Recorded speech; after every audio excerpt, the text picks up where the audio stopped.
And we are. Hello, Jane. Welcome to ICA TV. Morning, Theresa.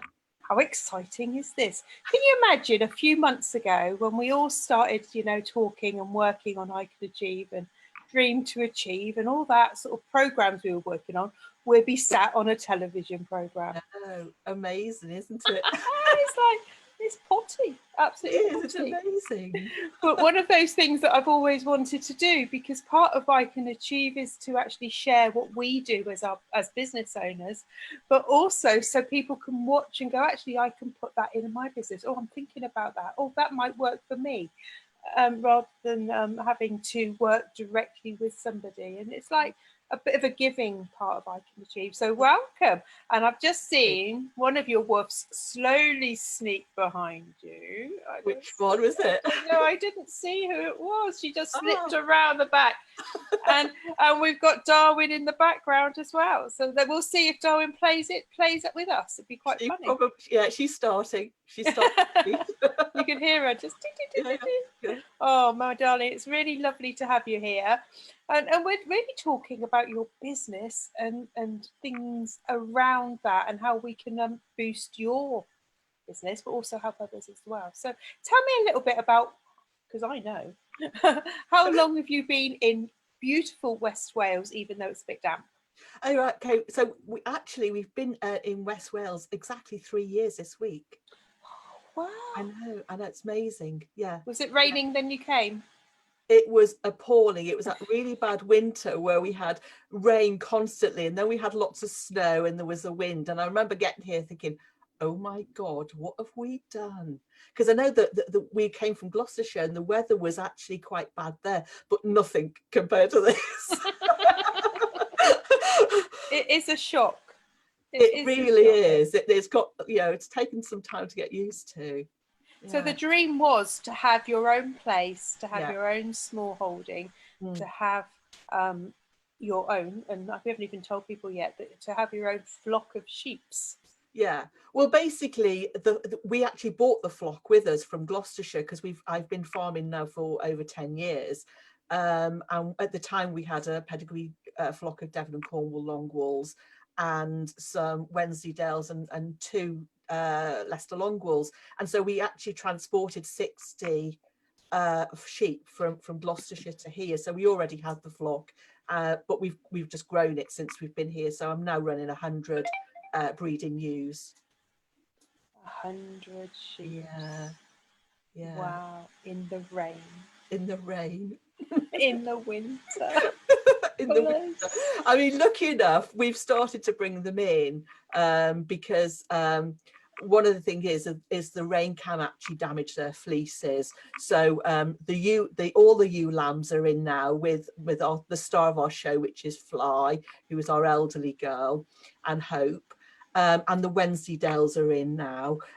So we've just got the Devon Cornwalls out on the farm, and they'll be coming in the next few days because the rain does and the weather does damage their fleeces. So, as much as we can protect those fleeces, and it's nice and comfy for the sheep as well. They like being inside. They don't want to be in this weather constantly. It's just a bit too enduring for them.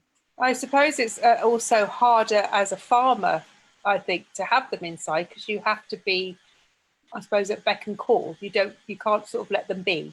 Yeah, well, I actually think for me it's easier because this time if they were all on the farm, on the fields, we would have to feed them. We'd have to take up hay, and I'd have to literally carry that on my back. Because we can't get vehicles onto the farm, onto the fields now. So it's either, we push a wheelbarrow uphill or I carry it on my back, and actually I carry it on my back. Wow. So actually having them inside means I still have to carry the hay on my back or in a wheelbarrow, but it's actually on a level, so it's easier. It's not up a mountain. It's not up a mountain, exactly. and the water as well. I mean, it's quite difficult. I know it's raining, but it's quite difficult to get water up as well if the fields are so soggy. So it is actually easier to have them inside. And I actually quite like having that one-to-one with them inside because, we start building relationships up as, ready for lambing as well. Yeah, which is a good, to have a calm sheep when they're in sort of labour, if you need to help them in any other way to bring those little ones into the world. It sounds like a maternity ward. It is, but it is. Well, do you know what I mean? I'm an ex-nurse, and I actually run, the farm like I would, as I would have run a ward or some sort of nursing home or something, like a nursing sister. And I run it like that. In control, everything in its place, and even the sheep have their own health records, individual health records. Goodness me. And that's a benefit though, because if anything does go amiss, you've got, rather than using one's memory, you know exactly who's doing what and what's happened to and what support you've given them as well. Absolutely. Wow. And also, trying to take out genetic defects and I aim for the robust, strong sheep that is, chemical free. I don't use drugs on the sheep. They're not vaccinated. I use homeopathic remedies and other complementary remedies on them. So I want robust, strong, sheep that are able to tolerate all conditions and have really strong immune systems. Wow, that's one way that a lot of us are going, is making sure that we're using less chemicals, less man-made interaction with animals and our food. So one of the things that you are doing with your sheep is meat, but on a very small scale. Yeah, that's right. Yeah. But also you have other products. So I know that they're hiding on your desk is some amazing fleeces that you've done different things to. So do share with us. Okay. So I suppose let's start with this one. This is, you can't really see this, but this is basically yarn, 100% wool yarn from our pedigree Wensleydales. And this yarn is actually also named. So this yarn is from named sheep as well. So Bridie and Anwen donated their fleece for this yarn to be made. And so this yarn is 4-ply. It's a 4-ply yarn, really lovely. And I've got a lot of customers who buy this for crocheting. I've got another customer at the moment who's actually knitting a little bolero type of jacket with this yarn.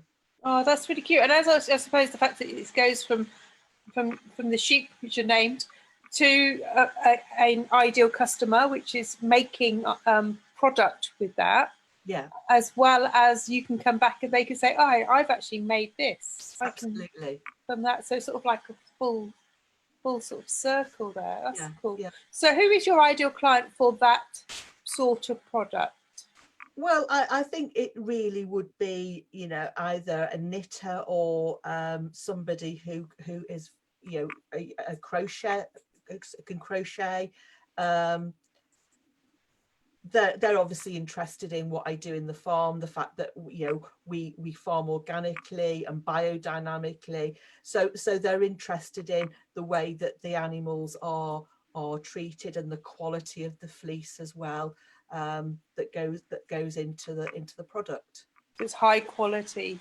So I to buy wool, it's been quite a while since I bought any yarn, and this is going to show how old it is I used to go to Woolworths. So bless Woolworths, I think it's been gone quite a few years now, and to buy fleece, buy something which wasn't in relation to fleece. It was you used to go and pick your 4-ply out of the little thingies. Yeah. And that was a long time ago. But that was a different product to what you're providing. Yeah, because that product will be high in plastics, because it's got I can't remember the word now, but it's going to be high in plastics, so it's not going to be very much wool content in there. So we're talking about pure wool. We're talking about 100% pure wool. Wow. Yeah. And across your sheeps, you've got sheeps. I like the word sheep. Sorry. Across the sheeps, you've got different fleeces there. That's right. Yeah. So I would say really the Wensleydale is the top end. of the fleeces. And I just yesterday I just put, I'm going to show you this. This is Wensleydale lamb wool, which I put on my Etsy page yesterday, on my website. So this was hand dyed by me as well.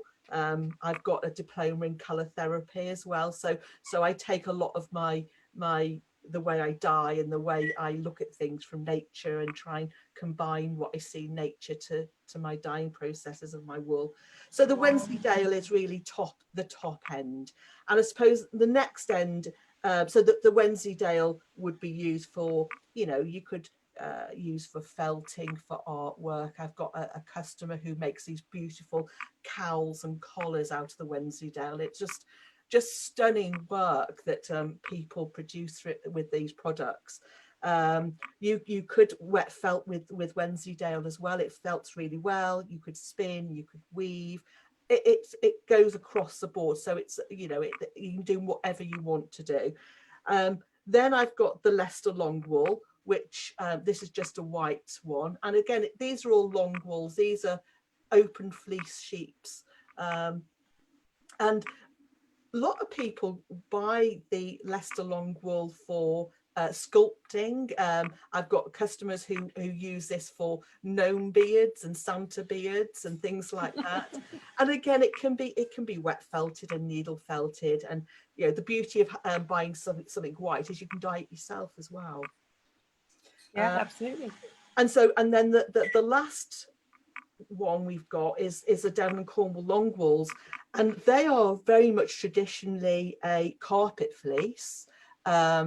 So the micron count is quite high, so it's a coarser fleece, but it's still beautiful. This is also on my Etsy page, and this is locks from our ram who's called Bert, and these locks are about, they're over 20 centimeters long, and people will use these for doll's hair. I've got a customer in Canada who buys this, and she makes wool dolls, and she uses this for her doll's hair basically. But it can easily be used, as an animal tail, a little horse tail, whatever. It's as broad as long as you can use whatever. It's just use your imagination basically. But this is really also good for peg loom weaving as well, if you like peg loom weaving. I've spun this, and it's really nice to spin. It's a hard wearing fleece. I've made bags from this as well. So yeah, it's hard wearing and but versatile. Not hugely great for felting, wet felting, but really good for needle felting. Wow! So you can use the different types of fleeces from your girls and boys, yeah, to do different things. They all have different jobs. Absolutely. Yeah. And the Devon and Cornwalls were my first breed I got, and I just absolutely love the breed. They're just fantastic sheep. And I learnt to spin, and when I learnt to spin, I thought, oh, I love the fleece, but it's not what I wanted. So I tried Wensleydale fleece, and love the fleece, and so I bought the sheep. And then I tried Leicester long wool, so you can imagine, you can guess what happened, can't you? I bought the sheep. So you have lots of sheep, hence you've got maybe a bigger flock than expected.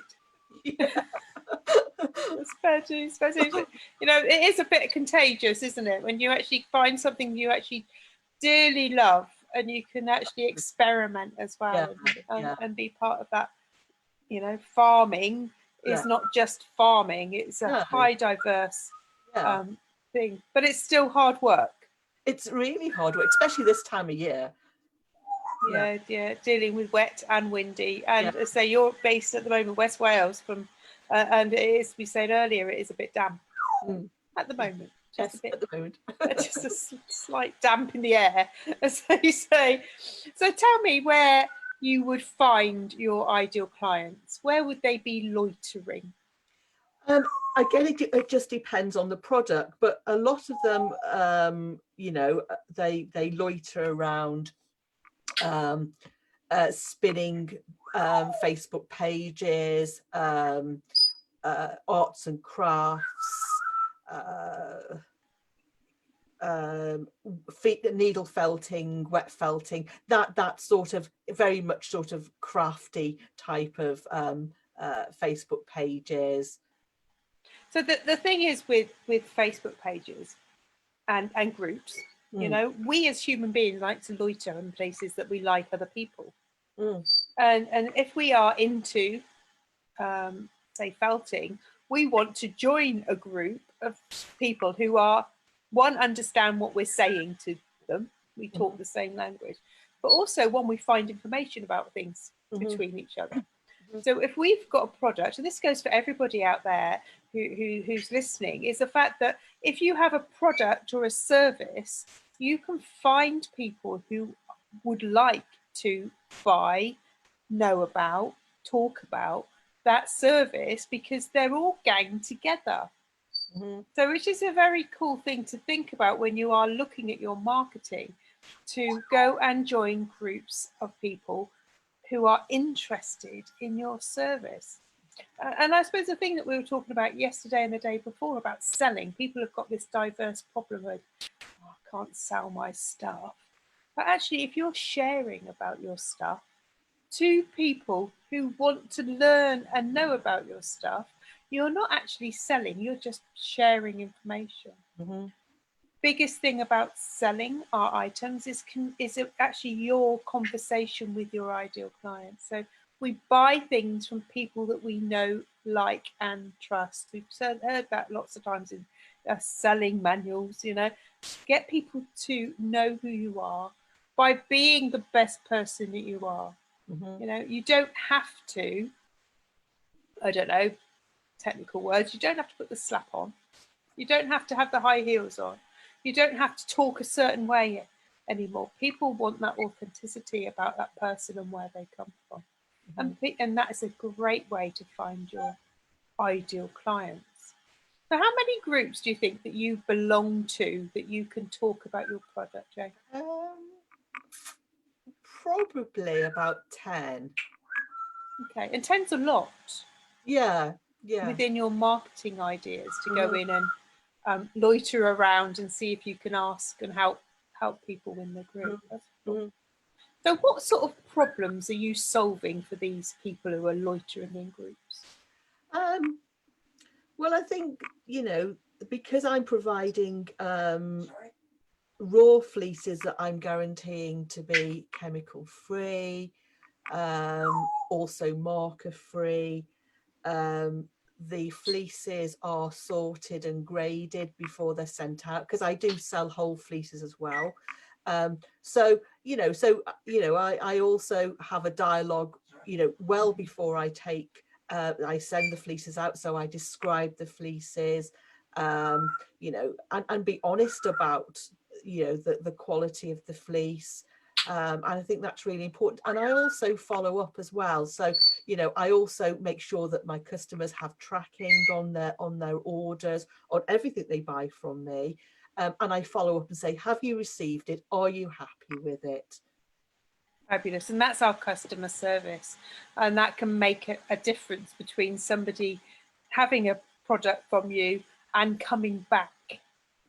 Because people like, you know, that as we all do. I love a bit of a personal service. You know, somebody to ring back, was that product fab? Absolutely, it was fantastic.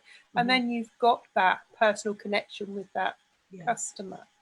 The issue with our big conglomerates that have been out there, and unfortunately the high street is slowing down for all of us. However, it has actually boosted, I personally feel, the small business owner. So we can share, like we're doing on ICA TV, is actually share the products and the care and the love that business owners have, for people to have a bigger choice rather than just aim at the bigger shops. And hopefully this year, we can keep the economy going with smaller businesses as well. So we can actually go and have a look at people's Etsy's accounts, or whether they can go into websites and things like that to support. And I suppose now we're at, where are we? Mid-November, goodness knows, another year gone. It's time to sort that out, because obviously it's going to be a busier time this year because people are sending things out. So if you are listening and you actually want to go and buy stuff from our amazing community here, then let's get sure that we've put the order in so nobody is disappointed, or somebody's working on Christmas Eve to get something packaged and get it out next day, which would be madness. So tell me, next year, have you got any big missions, Jane? Of course, I've always got big missions. Yeah. One of the things that I am planning next year is to have an open day, a fleece open day. So what I've done is started to invite my customers to the farm on specific days to look and see, to purchase their fleeces if they wish, but also to see the farm and the animals that they're coming from. And so I can meet them also on a one-to-one, because a lot of my business is done through Facebook or other platforms, and therefore I want to have a one-to-one with them and help them and help them with their fleeces and what they want to do with their craft work. So it's a little bit more of a teaching as well. So they're going to come and see, touch and feel, and I think that's really important, because I can take as many photographs and do as much descriptions as I can, but actually touching and seeing and feeling for yourself is actually really important. Yeah, absolutely. And they get the benefit of walking up your mountain. Yeah, if they're fit enough. Which is also a positive. I did, and people watching, I've gone and visited Jane, and I did get up the mountain, but I did do it slowly. I know you do it quite a few times in at least once a day. Yeah, stunning, absolutely stunning. So I think it's just a fantastic idea to bring people to your realm, your lifestyle there. So would you be thinking about courses in the future to share people's skills? I think that is definitely where we are going, because I've got lots of skills, both from a holistic point of view, from the using the fleece point of view. So I've got lots of skills, so I can tap into all of those skills, and do courses, and that's certainly the plan of action for the future. Whether it will all happen next year, I don't know, because it just depends on other stuff that's going on the farm as well, because I am the only person that works on the farm, so I'm the only person that does everything really in terms of husbandry. Yeah, so the fact is that to be able to make sure the sheep are fine, and you've done all the I'm going to say chores, the things that have to be done on every day, every single day. There's not, oh well, we'll miss that out today. There's things that you literally have to do.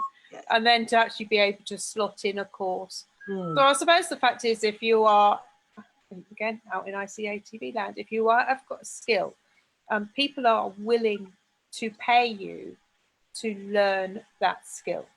And it could be quite a good income stream for you. But again, balancing the necessary, you need to make sure, especially with your animals, you have to make sure they're safe, and then pop off and do a course and then pop out again. So it is making sure that you're well as a person as well. So there's lots of things to think about.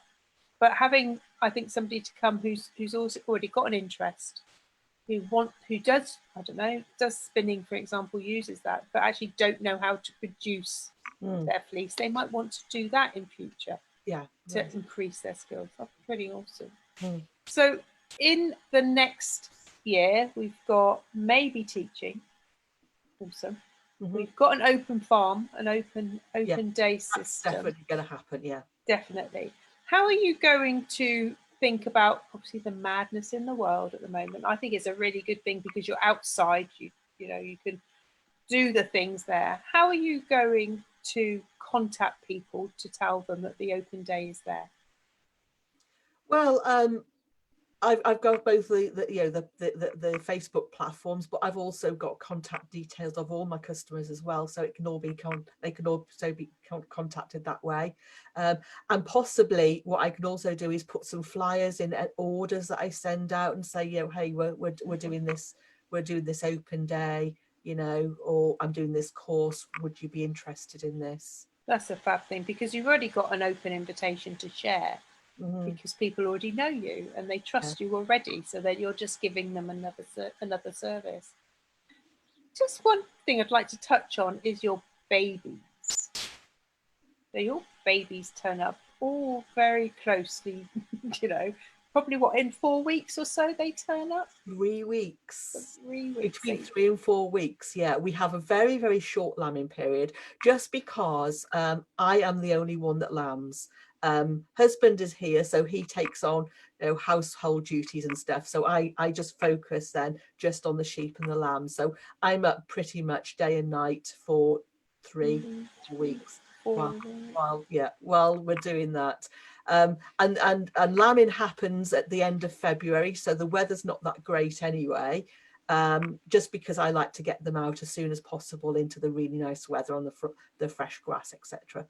So yeah, so 4 weeks of no sleeping, so I look terrible. You can't get a decent conversation out of me after 4 weeks. But it's fabulous though. Yeah, but I'm also thinking about doing a course during lambing, and it just be maybe 1 or 2 days where I can go through how we use complementary therapies in the lambing shed, homeopathy and things like that, and the benefits of that to the sheep as well, because we're going forward now, and people don't want to be seeing chemicals used in animals, but also these chemicals affect wildlife as well. They affect insects, they affect the soil, they affect food, and the birds, etc. So that's something I might want to move forward, is teaching people how to use complementary therapies for the pregnant ewe and the lamb as well. Wow, it does sound, my darling, that we've got a lot of work to do, and to make sure that you're okay as a person as well. I'm very lucky to have worked with you on our Dream to Achieve program. Absolutely outstanding progress for your business, but also that you joined us on the Action Club. What's bless you. What's the benefits of going through the Dream to Achieve program and then into the Action Club for you as a business owner?